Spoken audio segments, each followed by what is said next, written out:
Assalamualaikum warahmatullahi wabarakatuh. Perkenalkan, kami dari kelompok 15 KKN Tematik Universitas Islam Sultan Agung Semarang. Sekarang kami akan berdiskusi mengenai salah satu program kerja unggulan kami, yakni penguatan birrul walidain di Desa Wonorejo. Dan di sini saya perkenalkan, saya Muhammad Sinan Al-Wasam, dan di depan saya Mas Ibnu Sina Al-Anwar. Mas Ibnu Sina Al-Anwar. Pada malam hari ini kami akan berdiskusi mengenai program unggulan kami dalam KKN Desa Wonorejo, Kecamatan Guntur, Kabupaten Demak, Jawa Tengah. Yang pertama itu penguatan birrul walidain.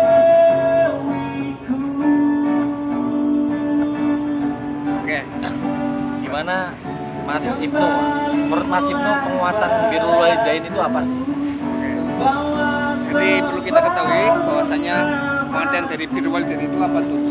Jadi kita bisa dikatakan bahwa birrul walidain itu adalah konsep dalam Islam yang mengacu pada kewajiban berbakti, berbuat baik, dan menghormati orang tua.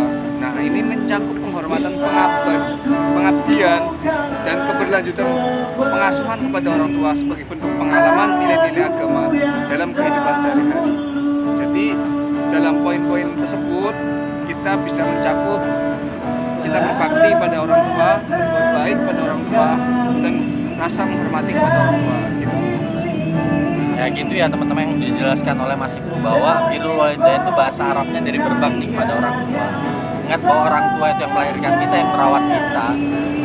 Dan ini juga korelasi dengan program kerja kita di Desa Wonorejo, bagaimana kita melihat ada banyak potensi di desa tersebut, mulai dari tingkat SD, di sana ada 3 sekolah dasar, sampai dengan banyak unsur kepemudaan, mulai dari gerakan Kuda Ansor, Karang Taruna, dan juga Ikatan Pelajar Nahdlatul Ulama Putra maupun Putri. Nah, menurut Mas Harun sendiri, bagaimana implementasi birrul walidain yang ada di Desa Wonorejo, terkhusus pada generasi muda itu? Oke, jadi dalam pemahaman dan praktek birrul walidain ini dianggap sebagai tindakan yang sangat dihargai dalam Islam dan dianggap sebagai langkah paling penting untuk menuju kesuksesan, keberkahan dalam kelangsungan hidup di masa depan yang akan datang, terutama bagi seorang anak dalam melakukan birrul walidain pada orang tuanya. Lalu dengan hal apa penguatan birrul walidain ini, terutama pada generasi muda, akan memiliki peran penting untuk mewujudkan Indonesia emas tahun 2045 yang mendatang. Lalu ini melibatkan pengembangan nilai-nilai keberagaman, rasa hormat, dan tanggung jawab terhadap orang tua sebagai upaya untuk membangun fondasi moral dan sosial yang kuat bagi anak-anak muda untuk dapat bisa meraih penghargaan ataupun hal-hal positif dan kesuksesan, keberkahan yang di masa akan datang. Dan ini akan menjadikan pemuda terutama di bangsa Indonesia ini akan menjadi maju. Ya gitu ya teman-teman, tadi saya sampaikan sama Mas Ibnu terkait penguatan fondasi, bahwa orang tua itu yang melahirkan kita, yang merawat kita. Ini logika sederhananya, orang yang terdekat kita, bagaimana kita bisa menghormati. Yang tadi sampaikan bahwa moral, bagaimana kita bisa menghormati orang lain, sedangkan orang yang terdekat kita, yang paling berjasa dalam hidup kita, itu belum bisa kita hormati. Nah, lalu menurut Mas Ibnu terkait dengan apa sih faedah daripada penguatan birrul walidain itu sendiri? Wah, banyak sekali mengenai birrul walidain. Itu memiliki manfaat, faedah terutama bagi kedua belah pihak, bagi seorang anak maupun orang tuanya. Yang pertama itu akan mendapatkan pahala dari Allah. Itu pasti, karena melaksanakan kewajiban terhadap orang tua dianggap sebagai perbuatan yang sangat dianjurkan dalam Islam. Yang kedua yaitu keberkahan dalam hidup. Apa sih itu keberkahan? Keberkahan itu adalah suatu kebaikan yang ditetapkan ataupun akan datang dengan sendirinya secara terus menerus. Itu namanya keberkahan dalam hidup. Lalu ada mewarisi nilai-nilai positif. Nah, dalam pelaksanaan birrul walidain pun itu pasti mengandung hal-hal yang positif. Entah itu bisa melalui kesabaran, penghormatan, dan kasih sayang kepada generasi selanjutnya atau pada orang tuanya. Lalu ada membentuk karakter yang mulia. Nah, jadi dengan berbakti pada orang tua membantu membentuk karakter yang mulia seperti rasa tanggung jawab, berintegritas, dan kejujuran. Lalu yang terakhir itu adalah menjaga silaturahmi. Faktor birrul walidain membantu menjaga hubungan baik antara anggota keluarga dan memperkuat silaturahmi antar generasi. Jadi penerapan birrul walidain tersebut harus kita tanamkan agar ke depan dari pihak individu pemuda akan menikmati ataupun ke depan akan mendapatkan keberkahan dari Allah Subhanahu wa taala. Banyak banget ya ternyata teman-teman yang tadi disampaikan oleh Mas Ibnu terkait faedah atau manfaat daripada birrul walidain, mulai dari bagaimana itu kewajiban kita sebagai anak yang impact-nya itu mendapatkan keberkahan sampai dengan jalin silaturahmi. Bagaimana kita seorang anak itu bisa berbakti kepada orang tua. Bahkan juga dalam dalil Mas ya, itu juga ketika kita ingin melihat senyumnya Allah itu lihatlah senyumnya orang tua. Ya.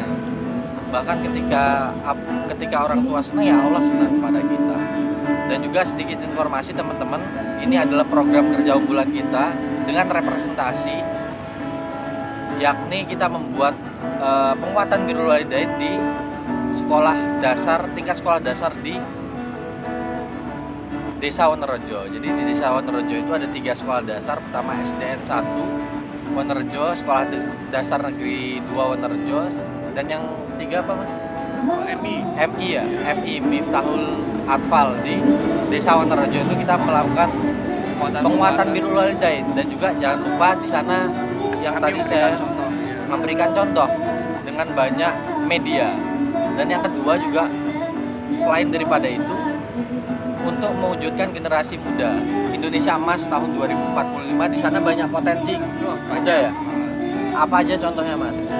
Terutama di anak desa itu sudah diajarkan oleh gurunya itu berperilaku menghormati kepada gurunya, lalu diusahakan setiap dalam apapun harus mengucapkan basmalah, baca doa, lalu diakhiri dengan bacaan hamdalah. Terus kita bisa lihat juga mengenai dalam menjaga kebersihan sangat luar biasa. Bagi teman-teman SD sudah ada gerakan rutin di mana setiap pagi ada pemungutan sampah di sekitar area SD tersebut. Jadi banyak sekali kegiatan-kegiatan yang mensupport daripada birrul walidain, dan tak lupa di sana banyak stakeholder atau unsur kepemudaan. Yang pertama Karang Taruna, Ibnu, dan juga GP Ansor yang saya katakan tadi, bagaimana generasi muda itu sangat potensi, sehingga memang teman-teman dari KKN Unisula masuk untuk berkolaborasi untuk mewujudkan generasi emas tahun 2045, di mana kita mengingat tahun 2045 ini Indonesia masuk bonus demografi, di mana usia produktif itu jauh lebih banyak daripada usia non produktif. Bagaimana kita bisa memanfaatkan potensi ini, jangan sampai menjadi buah si malakama, bahwa generasi muda ini tidak memiliki value, pada akhirnya mereka menganggur, pada akhirnya mereka tidak dapat menghasilkan sesuatu, Malah jadi beban, malah menjadi beban. Maka dari itu di sini teman-teman KKN memfokuskan kepada birrul walidain, mulai dari akademis, karakter, moral, pendidikan dan sebagainya di segala usia, dan juga di generasi mudanya bagaimana bisa memaksimalkan potensi yang ada di Desa Wonorejo, bahwa generasi muda ini adalah generasi yang akan mengganti estafet kepemimpinan masa yang akan datang. Setiap orang ada masanya dan setiap masa ada orangnya. Kita ngelihat sejarah bahwa setiap sejarah besar di dunia ini, terutama di Republik ini, juga diawali oleh gerakan pemuda. Pemuda zaman dulu tidak terdistraksi oleh hal-hal yang tidak perlu. Masa laki-laki itu nangis gara-gara perempuan? Zaman dulu Muhammad Al-Fatih menaklukkan Konstantinopel umur 21 tahun. Sekarang ngapain pemudanya? Nah, maka dari itu kita harus mulai memperbaiki memberikan arah yang benar, arah baru, supaya dengan pedoman yang benar ya. Jadi arah itu ditetapkan oleh ayat tanda-tanda yang diberikan oleh Allah, supaya pemuda ini sesuai dengan fitrahnya. Pemuda ini nggak menye-menye ya. Betul sekali. Jadi mungkin itu ya teman-teman terkait program kerja unggulan kami, dan juga memang narasi yang penting kita bahas yaitu birrul walidain, karena generasi saat ini moralnya mulai terkikis, dan yang kedua yaitu pemanfaatan generasi muda untuk mewujudkan Indonesia Emas tahun 2045. Mungkin harapannya kita semuanya di sini bahwa generasi muda itu dapat bermanfaat bagi agama, negara, dan bangsa, dan juga memaksimalkan potensi yang ada. Mungkin Mas Harun ada tambahan? Mungkin perlu kita ingat bahwasanya ridha Allah wa ridho waliden, wasuktullah wasuktu waliden. Jadi ridho ni Gusti Allah iyo tergantung ridho orang tua kita. Lalu suktu, marahnya Allah, bencinya Allah itu juga tergantung bencinya orang tua, marahnya orang tua. Nah, maka dari itu poin utama yang harus kita utamakan, kita harus bisa bersifat teladan, bersifat birrul walidain kepada orang tua. Hal itu akan menjadikan kita untuk ke depan akan mendapatkan keberkahan dari Allah dan mendapatkan pahala, dan otomatis dalam meraih kesuksesan itu akan mudah begitu. Baik, super sekali pesan dari Mas Ibnu ya terkait birrul walidain, bagaimana marahnya Allah juga marahnya orang tua, kita juga harus menjaga itu semuanya. Dan kita sebagai generasi muda tidak hanya menuntut, tapi juga terkhusus kaum intelektual mahasiswa harus bisa memberikan contoh teladan yang baik bagi orang di sekitarnya.